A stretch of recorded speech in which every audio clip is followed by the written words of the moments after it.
2 লাখ সৰকাৰি চাকৰি আমি কি ধৰণে কেনেকে দিব পাৰি এই বিষয়ে সিদ্ধান্ত লবৰ কাৰণে মুখ্য সচিবৰ অধীনত এটা টাস্ক ফোৰ্স গঠন কৰি দিছে আৰু 3 মাহৰ ভিতৰত এই টাস্ক ফোৰ্সে ৰিপোৰ্ট দিব যে কেনেকৈ অহা 5 বছৰত আমি 2 লাখ সৰকাৰি চাকৰি দিব পাৰোঁ।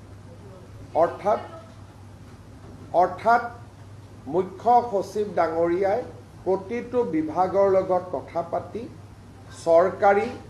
বা সৰকাৰৰ দ্বাৰা নিয়ন্ত্ৰিত বিভিন্ন কৰ্পোৰেশন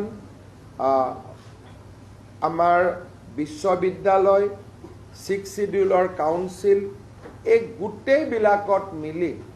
অহা 5 বছৰত আমি কেনেকৈ 2 লাখ যুৱক যুৱতীক সৰকাৰি চাকৰি দিব পাৰোঁ তাৰ বিষয়ে প্ৰতিবেদন এখন দিবৰ কাৰণে মুখ্য সচিব ডাঙৰীয়াৰ অধীনত এটা টাস্ক ফোৰ্স গঠন কৰি দিছে যাতে আমি আমাৰ যেটো অসমৰ যুৱক যুৱতী সকলকে যি প্ৰতিশ্ৰুতি আছিল তাক যাতে আমি ৰাখিব পাৰোঁ বা তাক যাতে আমি পালন কৰিব পাৰোঁ।